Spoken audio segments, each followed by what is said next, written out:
everyone, this is Denise here. Welcome to another episode of Project Analysis, and today we are looking at Penrith. If you have been on my channel, you might have seen many different reviews of other projects and you might already be sick of all these projects. So today I'm doing something really different, which is more like an insider review of projects within the Queenstown area since I've actually stayed there. So personally, myself, I've stayed in Queens Peak, I then shifted to Commonwealth Towers, and now I'm at Queensway Tower itself. So this should give you a glimpse of how Queensway is like, and I've also transacted a lot in Queens as well as Stirling Residences. So in today's agenda, firstly, I'll share with you an insider review of this couple of projects, how it's been, transaction volume and things like that, as well as a bit of Penrith site plan as well as the unit mix. Next, I'll go into my signature PS3 strategy where I actually rate the projects in the Queenstown area itself. Next, we have the 1 to 4 bedroom analysis, and lastly, the exit strategy of the project. Without further ado, let's kickstart.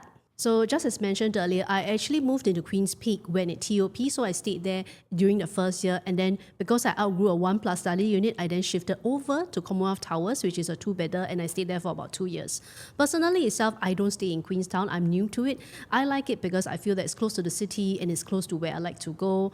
I generally find that this area has developed quite a lot since the moment I've stayed, since 2021, and I still feel it has a lot more potential in the next couple of years. I recently just sold off a 2-bed 1-bath at Stirling Residences, and I've also transacted a lot of units in Stirling Residences for sale, as well as Queens itself for sale and lease. So this should give you some idea and perspective into the Queenstown area and if this should be your next spot of purchase. Okay, here's an area view of Queenstown MRT itself, and this area has actually grown a lot. It used to have a lot of older flats, especially at the Mei Ling side and all that, but we do see a lot of new BTOs, okay, over at the Dawson side, Strathmore area, as well as Sky Oasis and all that have actually come up in the last couple of years. So Queens is actually the condo that has been here for the last 20 odd years, and then next came Commonwealth Towers, and then Queens Peak. Okay, what I really like about Queens Peak is actually the connectivity. It actually has a sheltered link bridge from the second floor of the project all the way to the MRT station. And a lot of the units that are facing north will actually see a very nice unblocked view towards the school itself. So basically, I stayed in a 1+ study. So as you step in, the study room was over this side, which I personally feel it's a bit underutilized because you can't really enclose it. There's no door here, okay? And honestly, I realized that this felt a bit claustrophobic. So I ended up shifting my study to the main living room. And then after that, this is the main bedroom itself. Pretty efficient, but I would say that if you're someone who buys a lot of stuff and you travel quite a bit, this you might outgrow it in like 1 to 2 years. So Queens Peak is actually by MCC Land, and this is just sharing insider perspective of my knowledge and what has happened within the project itself. Despite it being so convenient, there has been a lot of complaints within the project about lifts breaking down. So we're not sure if it's a management issue or is it the developer issue, but as you can see, persistently, you can see that there has been a lot of issues on the lifts itself. A lot of people talk about even private lift actually not working, and then a lot of them have actually complained, Tower 3, the lifts are down, and also a lot of feedback that the management has actually gotten, that the lifts at T3 has actually been going through a lot of actually maintenance itself. So we're not too certain whether this is something that was due to the developer's fault, but this is just insider perspective and knowledge that I've seen happening in the project itself. Now let's move on to the floor plans roughly of Queens Peak. Okay, so for Queens Peak itself, for 2 and 3 bedders, they all come with open concept kitchens. So basically, once you step in, this is for Queens Peak, there is actually no enclosed kitchen because I sold off a unit at 2-bed 1-bath also, which is at Queens Peak, and also 3-bedroom. Once you enter, even private lift, you actually don't have a tucked in kitchen. It's all open concept. So this is something that people may like or may not like, but I'll share with you the price trend later for Queens Peak itself. So subsequently, I then moved over to Commonwealth Towers. So Commonwealth Towers is also next to the MRT. Basically, you have a side gate that you can actually push open, and then it leads you directly to the MRT station already. It's super convenient. Okay, I chose the 689 square feet layout because as you enter, I have this very good size dining space, like a L-shaped kitchen, which I really like. Okay, and then you have a living and dining space, and the 2 bedrooms are basically tucked on one side. Then the other layout also quite similar, and this is more like a U-shaped kitchen. So generally, I find that the layouts at Commonwealth Towers are quite efficient. Also, the developer, basically Hong Leong and all that, they were quite good in terms of spacing out I haven't actually seen the unit for this layout itself, okay, but I've actually sold a unit during when it TOP'd, and even at TOP itself for Commonwealth Towers, previously at the back, it was pretty unblocked. But once Dawson came up, right, it basically blocked the view. So for Commonwealth Towers, one red flag is that a lot of the units don't have any unblocked view. Queens Peak, for those facing the north, you will have unblocked views. But for Commonwealth Towers, unfortunately, they would all face Dawson. Like for example, when I moved in, right, I already, the balcony myself, my balcony will already be facing Dawson. But space-wise, I would say room is actually quite efficient. And in terms of facilities, I would love the Commonwealth Towers facilities because facilities itself, you actually have two big pools. So here's the facilities deck between both projects itself. Queens Peak, you only have one, and yes, you don't have a tennis court. There is this area where you can do like a dog run and all that, but rarely anyone actually goes there, just to give you an idea. As for Commonwealth Towers, okay, basically two main blocks, same as Queens Peak, but you have a really, really huge pool on the second floor, and then you have another pool on the first floor as well as a tennis court. And what I really like is this side gate that leads me to the park connector, where later on for people, that come from Penrith, you actually walk through this, what you call condo lane, which is actually quite wide. It's probably about 4 to 5 meters. So you see a lot of people walking through to get to Dawson, or either that, basically they're cutting through this to walk on the PCN. Okay, so I think it's actually a very nice, pleasant walk. And both projects actually have a side gate to the back and also a side gate to the MRT station. So this is the part that I find really attractive because these two are really next to MRT. They're very visible. Once you drive down Commonwealth Avenue, you'll see both projects. And they're very distinct because Queen's Peak is actually all in white, it's wavy. And then for Commonwealth Towers, it's all sleek, very black, and all basically glass windows for the facade. Okay, now that I've covered condos on the what they call left side, okay, nearer to Penrith side, now I'll move on to the projects on the other side, basically Queens as well as Stirling Residences.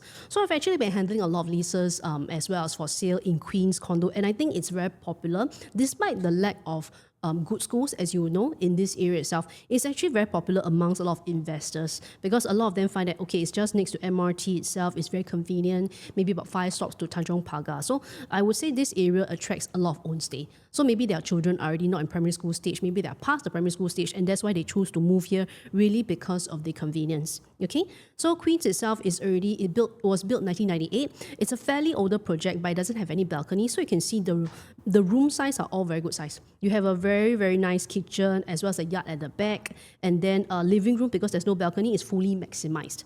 And then for a lot of the units facing towards Stirling side, okay, previously it used to be unblocked because it was facing Angora Close and that was all landed.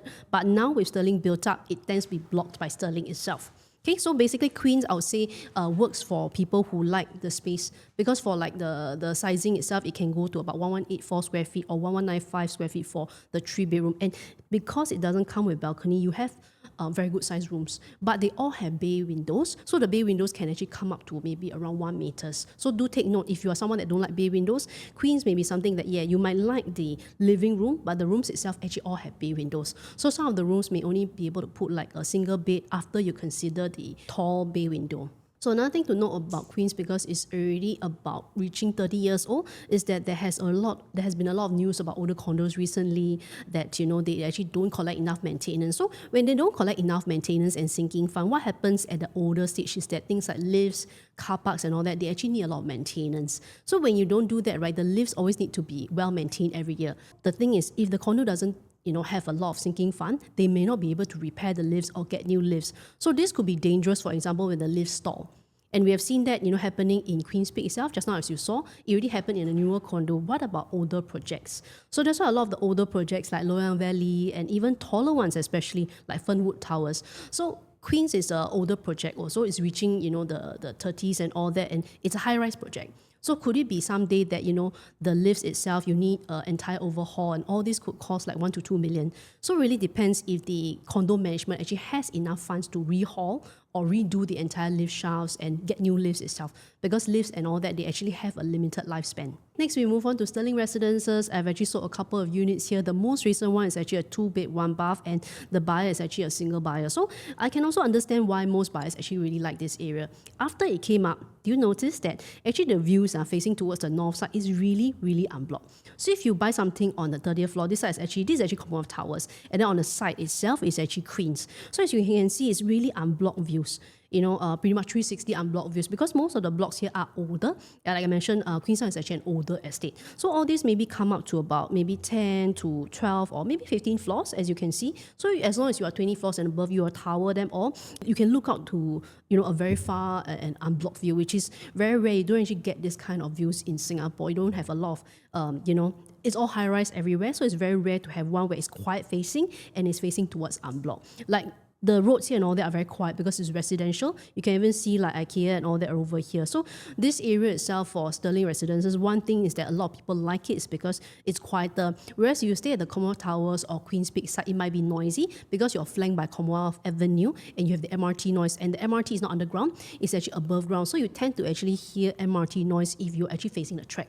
Whereas for Stirling Residences, unlikely for that, because for Stirling Residences, right, they are actually more inwards. In fact, they are blocked by Queens. So Queens, you can definitely hear the noise. Like when I was staying in Commonwealth Towers and Queens, I can actually hear the MRT track noise, especially in the morning when it's actually quite loud. So because these two are right next to MRT, the tendency is that yes, you will hear the MRT track. For me, I was facing the back, but I still can hear the noise. So basically just to share with you that you still might be able to hear some noise. But Stirling Residences, because it's quite a distance away from the MRT, you are unlikely to hear the noise itself. Like when I sold this unit, I feel that it's absolutely quiet. You won't actually hear any noise or whatever. So I think those who want to be a bit further from MRT, don't want to hear the noise, then Stirling may be a good option for you if you're looking in Queenstown and amongst all these kind of condos to compare. Okay, so I did a bit of analysis and I'm happy to share with buyers who are really seriously considering Queenstown. So what I noticed is that, you see, for Stirling Residences, they have 1,200 units. So it's about double, okay, of that of Queens Condo. Queens Condo is over here, 1998, this star. And then the other project would be Queens Peak, this Commonwealth Towers, okay? So what happens that if you notice, right, for example, let's say we compare Stirling Residences to Queens, the older one, is double that of Queens, okay? But the number of sales volume, right, is almost 8 times more that of Queens, okay? So that's something quite significant, basically, because if you can see, right, even though it has 1 to 4, okay, Queens only has 2, 3, 4 units. It doesn't have like 5-bedroom, only penthouses, okay? So as you can see, it's 8 times that of the project itself. And then in terms of rental volume, Stirling also has around 3 times more that of Queens. So essentially, right, even though it's just double, but the sales volume is about 8 times more. And then in terms of rental, it's also 3 times more. So that's why, buying different projects will actually yield you differently in terms of your sales volume and your eventual rental volume down the line.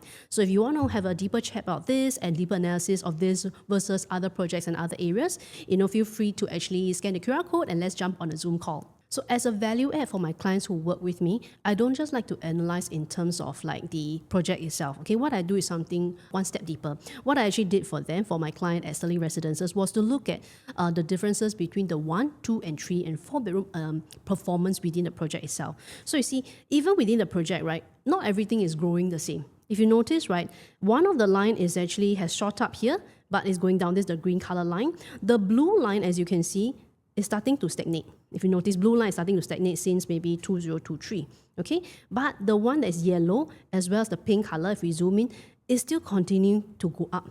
There's still an uprise, okay? So you want to guess? Write in the comments below which you think is the 1-bedroom, 2-bedroom, 3-bedroom, and 4-bedroom.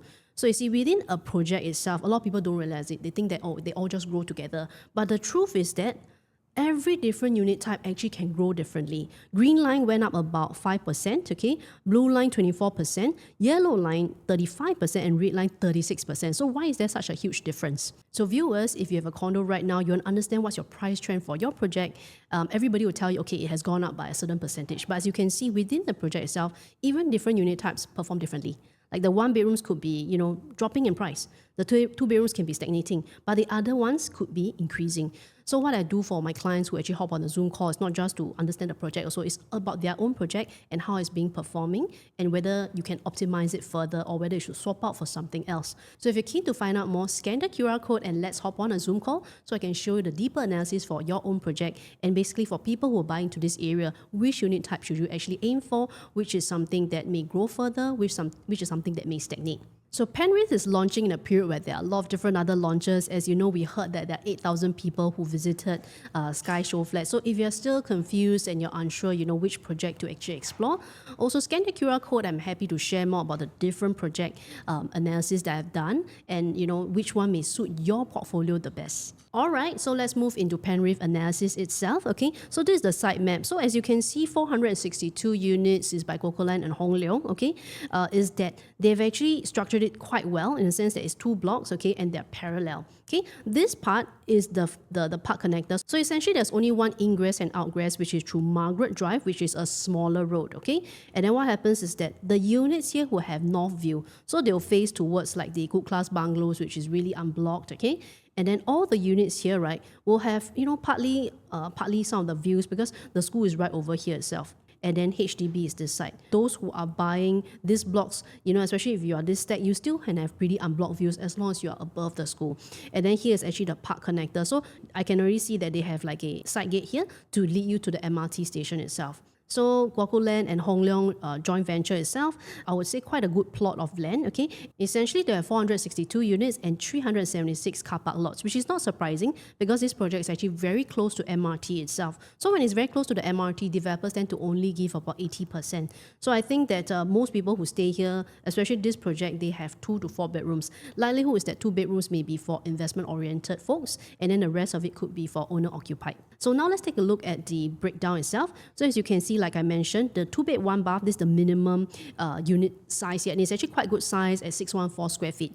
Do note this is actually a harmonized project. A lot of the 2-bed 1-bath have been starting at the 500 plus, 581 square feet, but I'll say this layout is still pretty optimal. At 614 square feet. Next, we have the 2-bed 2-bath, which is 674 square feet, and then the 3-bed 2-bath will start from 786 square feet. So this is a layout that we have seen, that was widely popular in Lentor Mansion. They sold out this entire layout in day 1, okay? And then 3-bed 2-baths, 850 square feet, and then 3-bed 2-baths, also the slightly bigger one, 936, and then the biggest one is actually 1066 square feet, the 3-bed 2-bath also. And then the rest of the layout will be the 4-bedders, and these 4-bedders are facing north, so they will face towards the unblocked good class bungalow view. In terms of distance to MRT, as I shared earlier, there's actually a small lane, which is what they call the condo lane between Commonwealth Towers and Queens Peak. So it's actually quite wide. It's about maybe say 5 to 6 meters. Quite a lot of people can actually, be walking through. So in the daytime, you always see people walking on the park connector itself. Then they walk along this PCN, which is, have a lot of trees and is shaded. And this is where the side gate of Penrith is. But for people who are driving, they are likely to drive along Margaret Drive itself to be able to get in. In fact, most of the BTO plots around here, they all also enter through Margaret Drive also. So essentially, this area has had a lot of new HDBs that came up. So that's why they actually had this new road for cars to actually drive in. So in terms of distance to the MRT, it's very close. It's about maybe a 4 minutes walk, through the PCN itself and then through the condo lane. And then you are reaching like exit C or either the exit B. Yep. Whereas Commonwealth Towers, they're right next door, but they tend to get quite a bit of the noise. In fact, like I mentioned, I was staying in a unit that faces here. Another unit that I stayed at faced the school itself, okay? But I still can hear the MRT track noise actually, even though I was facing the other way. Whereas for Penrith, it's going to be like Stirling Residences, where it's really completely quiet with unblocked views. So as mentioned earlier, I personally have stayed in Commonwealth Towers as well as Queens Peak itself, and I've done a lot of transactions for lease and sale in Queens as well as Stirling Residences, and I'm happy to do like a rental yield analysis comparison for this area as well as some insider, review of this couple of projects near the MRT station itself. So if you're keen, do scan the QR code and I'm happy to jump on a call with you. For those who are jumping on a call with me, I'm also sharing with you the 2-bedroom comparison as well as the exit strategy. While I was staying at Commonwealth Towers, the landlord actually tried to sell the unit and there were buyers that came almost every week. In fact, I think they sold for about 1.4, 1.5, and currently the asking prices have actually gone up. So this area, it gets quite a lot of traction in terms of people wanting to stay near the train station or people who want to buy for lease. The rents have also increased, and that's why I moved out. I was just paying about 3-ish in the past, and now it's shot out to about 5.5 thereabouts. So as you can see, the rents in Queenstown is actually really, really strong. So if you really want to understand more about the exit strategy and maybe let's say rental yields, scan the QR code. I'm happy to jump on a Zoom call with you. So for my clients who actually work with me over the last couple of years, I've helped them make from 500K all the way to 5 million over a 3 to 4 year period. What I do is essentially a strategy checklist for my clients. Okay, essentially this checklist actually helps to see whether this project project is a safe buy, whether they're entering the right price point, and that's where we'll compare unit to unit. Okay, but as a whole itself, okay, there's so many other factors, but basically I'll just use these 5 factors to be grading the couple of projects that we're going to be analyzing today, which is near Penrith itself. Okay, number 1 is land size. Number 2, layout. Number 3, developer. Number 4, the existing demand from buyers in the area. And number 5, existing supply. So basically your competitors. These are just, a few of the tip of the iceberg that I actually share with my clients on how I grade different projects and which projects can actually profit and which one they should actually hold back from. So today I'm going to share how I grade the different projects that I mentioned, Queens, Stirling and all that, using these few as my checklist itself. There are many other factors as well, but as a start, let me just use these 5 factors that I'll be sharing today. And if you want to find out about my grading checklist, stay tuned to the end to watch how I actually grade the different projects with my grading checklist. So now let's move on to the 3-bedroom floor plan within Penrith itself. Okay, so for 3-bedders, as you know, those facing north is facing unblocked. So those facing towards like stack 12 as well as the other stack for the 3-bedroom will be actually facing towards the pool, which is over here, and this one will be facing the HDB itself. Okay, so this is a very popular layout that was snapped up on the first day of Lentor Mansion's launch. Okay, I mean, people would be shocked, like 700 plus square feet 3-bedroom, but it actually can be very, very efficient the way you structure it. So essentially, once you enter, you actually have a tuck-in kitchen, which is pretty amazing. You have a window here, which means that when you cook and all that, you can actually open the windows to ventilate, and you can actually enclose it. So it comes with an enclosable kitchen as well, which is really, really rare. Most kitchens, like you saw like in Queens Peak as well, is actually open concept. Okay, so as you enter, you have a dining space over here as well as a living room.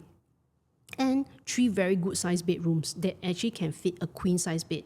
And also a pretty good sized balcony. So I would say this layout is one of the better ones that I've seen because it comes with an enclosable, not just tuck in, but enclosable kitchen that you can actually enclose, and even a window at the kitchen itself, which is actually quite rare. Like Queen's Peak itself is open concept, and actually there's no window for you to ventilate. So that's one thing that a lot of people that stay in Queen's Peak actually complain about. They're like, oh, when I cook and all that, what happens to my sofa? It might get stained with smell and all that. So this is something, if you're concerned about, do consider layouts that actually have the enclosable kitchen.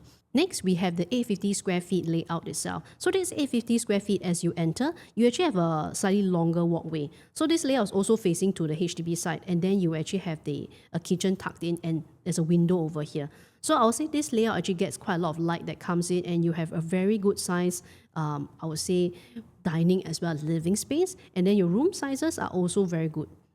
Okay, and like I mentioned, this is a harmonized project. So if you see my previous videos, I've actually shown that, a harmonized unit, maybe about 1,000 plus, can actually be a good size 4-bedder as compared to something that's 1,002. So with harmonization, they actually try their best to actually maximize the space a lot. As you can see, this is actually what they have done. Even, for 3-bedroom, it can be 700 plus square feet. And even in EC, like Orel, we have seen like 4-bedders that's only 1,000 plus square feet. Even River Green itself, the 4-bedders are now about 980 square feet. So with harmonization, developers have definitely made their layouts a lot more efficient to basically also play in with the price point to make it palatable and affordable for most people to upgrade to. Okay, now I'll move on to the 3-bedroom layout that's slightly bigger, basically the 936 as well as the 1066 square feet. So as you enter, okay, there's a lot of privacy because nobody can basically see into your living space. Okay, you have the kitchen over here, and then you have a yard as well. And this yard also has a window and a store. Okay, please note that this is actually not hackable. So what happens is that this store, you can actually change it up to a helper's room or even a study. So I think it's quite flexible in a sense. You can enclose here, make this a study, or you can just keep it as like a helper's room or storeroom itself. And you have good sized bedrooms over here. And I noticed that this master is actually really large in terms of the size as well. So you notice that it's a lot larger than the other bedrooms. Okay, you have a lot more space for the 936 square feet, which is actually like the 3-bedroom premium. The next layout of the 3-bedroom premium, essentially the largest type, is the 1066, which personally, this is actually my favorite. Because once you enter, you have your kitchen over here, and these are actually glass windows, so which means that your unit itself actually has a lot of light that comes through and flows through the kitchen itself. And then you have a yard space over here with a window and a WC at the back. And like I mentioned, this store is flexible. You can have it as a helper's room, close it up as a study room, or you can keep it as like a helper's room or storeroom. What I noticed that most people will love is really the master bedroom, which is super huge. You have like a walk-in closet over here, and then this leads you to the master bedroom. So something quite different from, all the other layouts, which later I'll compare, between Commonwealth Towers, Stirling Residences. So you'll see like what's the differences between all the few projects that I've mentioned in the Queenstown area. So now I'll do a cross-market analysis just for 3-bedroom premium itself, okay? So for 3-bedroom premium, this is actually the one with private lift. So I'm comparing those that are similar to the biggest unit over at Penrith, which is the 1066 square feet. So like I mentioned, for 3 bedrooms with private lift in Queens Peak, as you enter, okay, you actually have an open concept kitchen. So it's an L-shaped kitchen. There's actually no window. These are all glass, just to give you an idea. And these glass actually face towards the lift lobby. So a lot of people didn't know. They just thought it faces outwards. But the truth is that it faces towards the lift lobby. So what I noticed my neighbors doing was that having to put curtains here to have a bit more privacy, because this actually faces the lift lobby itself where people are walking. So even though it's a private unit, you still need to face like balcony ledge and all that other people. So that's why I noticed that a lot of them tend to put curtains here. So frankly speaking, I didn't really see a lot of an advantage of having this, except that there's more light that comes into the house. So you have an L-shaped kitchen, okay? And then essentially not enclosable. And what happens is that good size bedrooms for the master, but 2 of the bedrooms can only put a single bed. So even though, right, this unit is 1055, I think that a lot of it has actually been wasted, in the lift, lobby space as well as the balcony, because it's not that efficient. For Queens Peak, if you look from the outside, it's actually wavy. So wavy means that they actually make the waves at the balcony. Inside the unit is squarish, but they actually have the waves at the balcony to give it that effect, okay? And you have a nice size, utility and WC over here. But I would feel that the 2 rooms might be something that I'll be concerned about, because you can't put a queen size bed inside. You can only put single bed. And the last done actually for this unit itself, that was sold on 37th floor, is actually 2.41 million, and profit was about almost 500K. Now let's look at Commonwealth Towers itself. So I'm comparing the units that are next to, closer to Penrith. So as you enter, you have a landscape living and dining space. So this layout, personally, I really find it attractive, because it's more of the traditional layout where you still have a living and dining space over here. And then later on, once you enter, you have the kitchen, as well as a yard and utility. So with this yard and utility, essentially utility, your helper can actually stay there.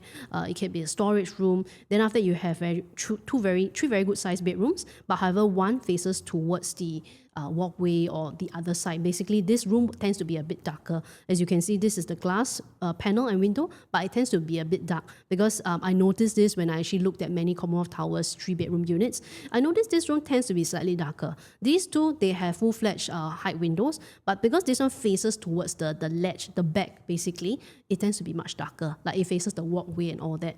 So it tends to be a lot darker for this room. So this is just to take note. But personally, this layout itself, I quite like it. And currently on market, there isn't a lot of units selling. In fact, there's only one as I checked, and they're asking for 2.8 million, okay, for this layout itself. And the last done was actually sold at 2.73 mil. So as you can see, right, the price gap is quite different. Although Commonwealth Towers and Queens Peak are side by side, these 2 layouts are almost similar in terms of sizing, but one was sold for about 2.73 million, okay, profit of about almost a mil, but the other one profit was half. Okay, and it sold for about 2.41. So even though Queens Peak is newer, because the layout is not as efficient, okay, 2 rooms having single bed, very large utility room, you have private lift, and you don't have an enclosable kitchen, maybe this is something that not a lot of buyers are keen to. Because like I mentioned, this part is all glass, but because it faces the walkway, like the lift walkway and all that, you tend to see a lot of neighbors. So what most people do is actually end up putting curtains here. Then you also don't have a lot of light that comes into the house, frankly, because it doesn't really serve that much purpose. In terms of aesthetic-wise, yes, it's glass, but maybe more light that comes in. But if you like privacy, then if you put curtains here, then it still blocks out a lot of the light anyway, right? So this is what I noticed in terms of layout. When you have an efficient layout, buyers are more willing to pay more for it, even though it's just slightly 1 year older. Whereas for Queens Peak, people are not willing to stretch as much. As you can see, these 2 that was just done, they were about 37 and 43 floors. So about, high level height. But the fact is that people are willing to pay more for a layout that, is a lot more efficient. So that's why these days buyers, they all look at efficiency in terms of layouts. Like, what can I get for this space? Next, I'll go into Stirling Residences layout comparison, okay? So for the 1055, okay, same thing. As I enter, my kitchen is actually on the right side and I have a store. Likewise, this one cannot be hacked. Good size bedrooms, okay? I don't get a cupboard in the bedroom 2 itself, just to take note, okay? So, and I have a very large balcony. So the asking price from what we've seen, recent asking prices for this layout is about 2.65, okay? So let's look at Penrith itself. So Penrith, for the larger layout, okay, once you enter, also you have a kitchen, you have the yard, and this yard, you actually have a window over here. Whereas for this yard itself, maybe a window, I can't really tell, okay, but even if it doesn't look, it has a lot of light that you can come in. Okay, then you have a WC, and the WC, as you can see, also window, whereas this one is a lot smaller. So this one may not have a lot of ventilation, whereas this WC actually has a lot of light and ventilation. Okay, and then you have a store also over here. Pretty similar in terms of layout, but the master bedroom actually has a much larger walk-in wardrobe space, which I think a lot of people would like having more space in your master bedroom itself. Okay, in terms of living space, okay, you have your dining over here and living over here. Pretty similar in terms of this layout. I would say these two. It's just that Penrith itself, you have a much larger master bedroom. So it really depends on what you actually want to go for. Whereas for Stirling Residences, you don't have such a big master bedroom, but you have a very good size balcony, which maybe some people want to do alfresco dining. Whereas for here, the balcony is a lot smaller, and you don't actually have the aircon ledge counted in. So when you don't have the aircon ledge counted in, the effective space of the house is really this 1066 square feet, and that's why I think they could afford to give them a much larger master bedroom. And even kitchen wise, I feel that it looks slightly bigger than the Stirling Residences one, because what happens is that you actually have more light that comes through like the yard area and the WC itself. Yeah, so these are the differences between both layout for the slightly bigger layouts itself. And because both are, I would say, quiet facing, not that near MRT, this could be quite a good gauge of the price points within this area itself. So as you can see, for 3-bedroom premium, when you have a better layout, people are willing to pay for a better layout. You can command a better pricing, and there are not a lot of units of this layout selling. If you check now on Property Guru and all that, there's probably only 1 or 2 selling. A lot of the people that buy this 1076 or 1055 layout, they're really all for own stay. But the difference is really that, for this Queens Peak itself, people are more willing to, they're not willing to pay as much when they see that there's like an open concept kind of kitchen. So I think buyers who want like a enclosed kitchen in this area, if they don't like what they see at maybe Commonwealth Towers or either that Stirling Residences, they might then consider Penrith if they're willing to wait another couple of years for it to be built. Now for the exit strategy, I'll be focusing on the 3-bedroom premiums as well. Okay, so let's say if they price and you secure a unit, let's say after analysis and all that, we buy a unit that's 2.8 to 3 mil for the 3-bedroom premium, can we then sell it at about 3.6 in future? I think for a lot of projects across Singapore itself, we are seeing a trend whereby 3 bedrooms now are commanding around, the high 2s to 3. Like at Chuan Park or either at Ori, a lot of the 3 bedrooms are now starting close to 3 million or even more. So could it be a chance that you might buy a unit at, Penrith, and are you still able to exit at about 600-700K profit down the line? So let's estimate, let's say if you buy 2.8 to 3 million, are you still able to sell at 3.6 in future? Okay, so when working with my clients, I don't just look at buying in, I look at also the exit strategy. Can people that, you sell to in future, are they able to afford what you want to sell at? Like imagine if the people cannot afford, then, will your profit actually be minimized? So now let's take a look for 3.6 mil, okay? Let's assume like a full 30-year loan and all that. You require a down payment of about 1.055 mil. Okay, so let's see whether the buyers around the area, for example, the immediate buyers who stay around the area, are they able to afford it? So I've done an affordability check also for the buyers who are staying in this area itself, okay? Let's take a look at, 79 Dawson, okay? So recently, a 5-room actually transacted about 1.47 million. So this was in March 2025. I'm projecting this 3 to 4 years later when owners of Penrith actually want to actually sell and actually upgrade and cash out, okay? Are they still able to sell at about 6 to 700K of profit? Now let's see. The purchase price of these owners previously was about 550K. They took a 75% loan, and let's say they pay off in 12 years, okay? So they essentially paid off about 77K. Balance loan maybe about 300-ish, okay? And this is actually quite realistic because I have listings in this area for Dawson. Let's say if you sell at about 1.55 in, 3 to 4 years time. So expected sales proceeds roughly about 1.186. Whereas remember, just now I actually mentioned that you needed around 1.055 to buy a 3.6 mil. This means that people who are exiting Dawson, for example, in future, when they sell at 1.55, they will get about 1.186, which means that there's still a buffer of about 130K after paying the down payment as well as the stamp duty. They still have that buffer to actually, do the move as well as renovate the place itself. So it is still pretty safe to be able to exit at about 3.6 mil. So essentially, when I do such an exit strategy, is just kind of thinking forward, forward pacing. Whether, let's say, if we buy at this point, are we still able to exit in future if we want to cash out for a certain range of 6 to 700K profit. So for other 3-bedroom layout types, do contact me. I'm happy to share with you because, as you know, I'm just focusing on 3-bedroom premiums today just to give you an idea.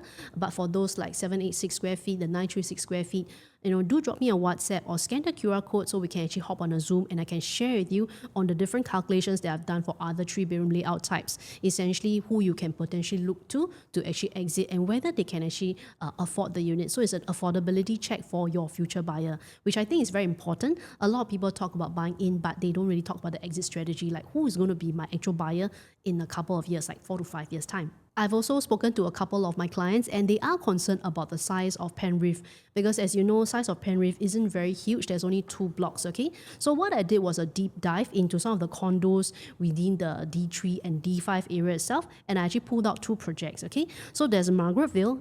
This is actually by MCL Land. The land size is about 4,800. Number of units 309, okay? And we have Cambridge Hill Residences. So Cambridge Hill Residences, right, essentially it's by Oxley, 548 units, but it's basically about 6-7 times the size of Margaretville. Because Margaretville is just one building, for Cambridge Hill is actually a couple of blocks over here, but it's all the way along Buona Vista Road itself. So essentially what I did was to compare the profits of these 2 projects. A project that essentially has lesser units, a smaller land size, 4,800 versus something that has maybe 6-7 times more. Okay, what I noticed is this. So for Margaretville, the amount of profit that we've had for the 3 bedrooms and all that were pretty decent, around 500 plus K for the last 4 to 5 years thereabouts. Okay, the highest profit being 563K. So this is a project that is not even near the MRT. It's about 2 stations to Queenstown MRT itself. Okay, versus a project that is Cambridge Hill Residences. So Cambridge Hill Residences, yes, the highest profit about 600 plus, but as you can see, the average for like a 3-bedder was only about 285, okay? So this 285, okay, when you compare with Margaretville, in terms of quantum wise, I would say Margaretville definitely made more in terms of profit. Yeah, in terms of the quantum of profit that is sold at, okay? And if you notice for Cambridge Hill, the quantum was also bigger in terms of entering.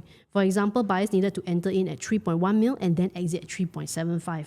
Also, they entered in at 2.9 for the cluster house to then exit at about 3.48.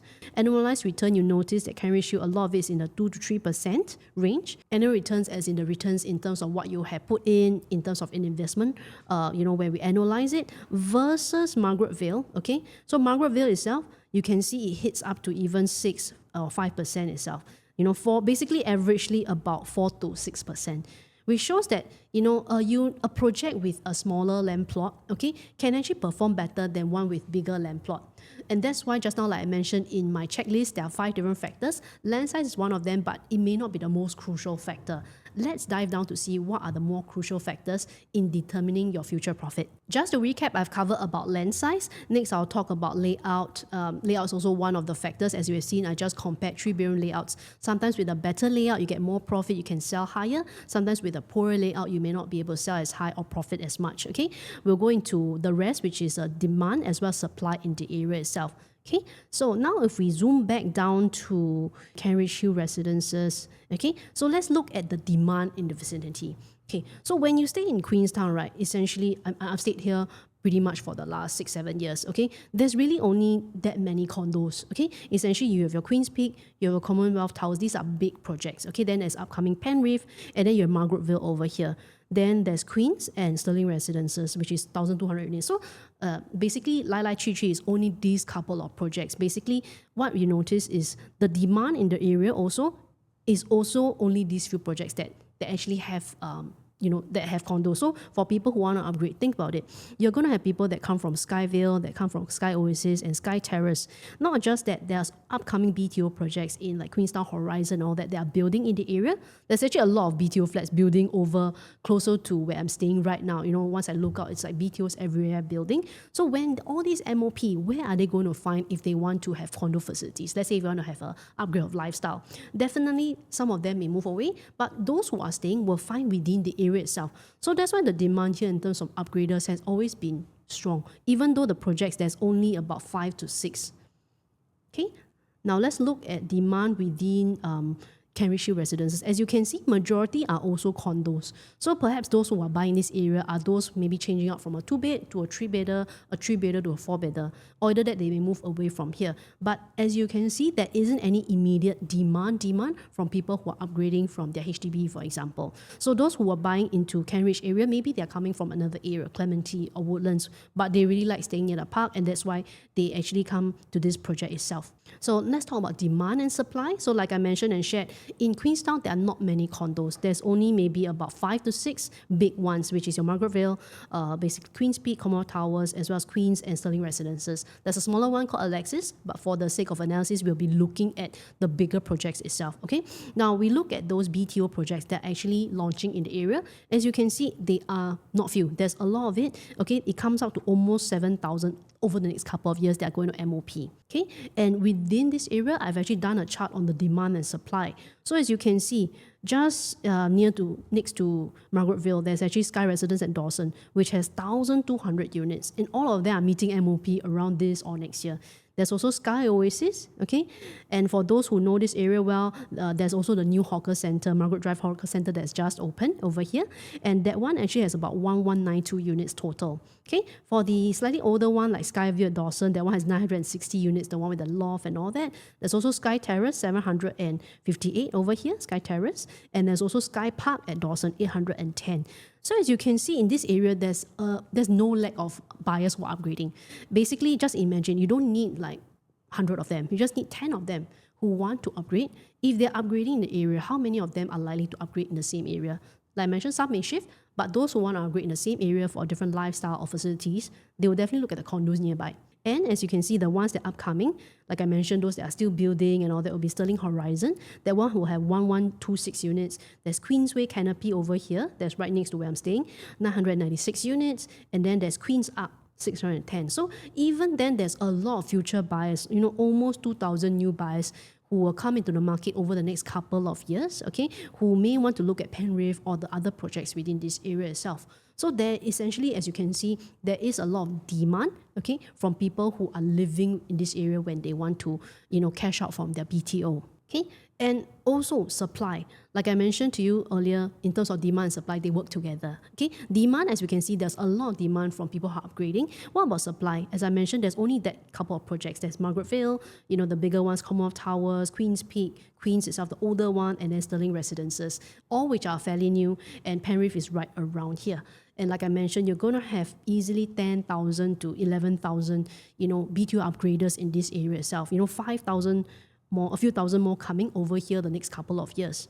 So just imagine this sort of demand that, wants to view Penrith or the other projects in this area. So that's why the condo projects, although they have been launching the last couple of years, as you can see, the profits in each of these projects, even with a not so good layout like Queens Peak, has actually been very, very profitable simply because of the demand in this area. And also supply, there's only 5 to 6 condos to fight with, essentially. There's not that many in terms of oversupply. But when we look at Queens Peak Residences, yes, it's a huge plot. Okay, it's maybe 6-7 times that of Margaretville. But look at the number of condos within this area itself. There's also a lot of condos. You have your freehold, you have Terra Hill, which is freehold. You have all this part like the Peak and all that, they're also freehold, which means that your number of competition is also very high.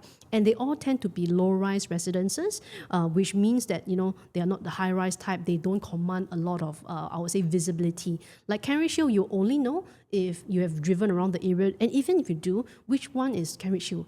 Is it very distinct compared to the Peak or Terra Hill and all? So one thing is that for Cambridge Hill, although the land plot is very big, it could be hidden. So when it's hidden, it also means that the number of buyers that think about the project might be lesser. Because as you can see, when it's very visible, let's say for Margaretville, like people drive down Commonwealth Drive and all that, or along Margaret Drive, they will definitely see the projects and they might have a check, okay, which project is this, what's the name and things like that. Like I mentioned in my previous video for Grand Zion, a lot of the River Valley projects are actually well hidden in, whereas Grand Zion is actually standing in the middle of 3 roads. So it's likely to garner a lot of visibility and search results in future for rental or for sale. And likewise, I would say let's say if we compare like Pasir Panjang as well as Queenstown, definitely we see why, Cambridge Hill, even though the land is bigger, the profit is actually much lesser, and even annualized profit is, in the 2 to 3% range, because there's simply too much supply of condos in this area, whereas for Queenstown, for example, there's only those few projects in the area itself that really stand out. Okay, so when we look at exiting, it's also important to look at what is your competition within your area, because eventually when you want to sell, you're also competing with all these others that are selling. For example, if you look at 4-bedroom searches in Stirling Residences and all, you actually don't have that many units that are up for sale. Okay, now next I'll move on to the 4-bedroom in terms of analysis. So let's compare Queens Peak 4-bedroom. So as you can see, Queens Peak 4-bedroom, the highest profit was 735,000. As you exit, okay, this is actually the private lobby. So Queens Peak is a bit similar to Promenade Peak, whereby above a certain height and all that are the bigger units like the 4-bedroom and all. Okay, this is the more premium collection itself. So as you exit out the private lobby, landscape, living and dining space, and the room size, as you can see, can't fit queen as well. Okay, but basically single, and then master, very good size bedroom. And you have 1 bedroom on the other side also.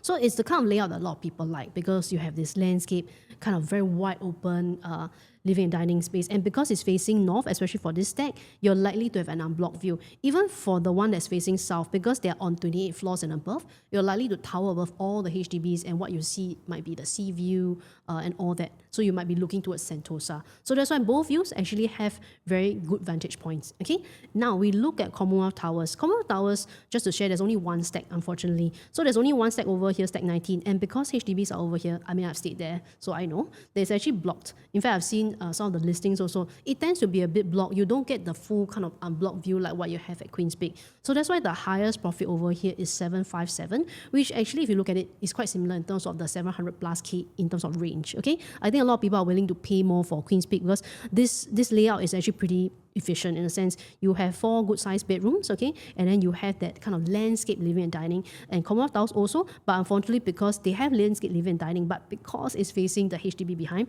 there is not much of an unblocked view. I mean, yeah, basically you'll be partially blocked by HDBs over here, and maybe over here you can see maybe the school itself. So that's the view that 4 bedrooms can actually get. And 4 bedrooms, as you can see, is very rare because it's only one stack 19 within Commonwealth Towers itself. Now let's do the 4-bedroom analysis of Stirling Residences versus Penrith. Okay, so for 4-bedroom, so as you enter, you have a dry kitchen on the left and a junior master on the right side.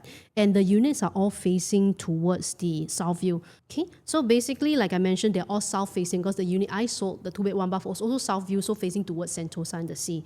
And then as you step in, you have your bedrooms, 3 bedrooms over here, and then 2 bathrooms, as well as a store. So this store, you can actually enclose it to make it a study. It has a window over here, which I really like, or you can just keep it as a store or utility room, and then you have a WC at the back. So really nice kind of layout for this 1346 square feet.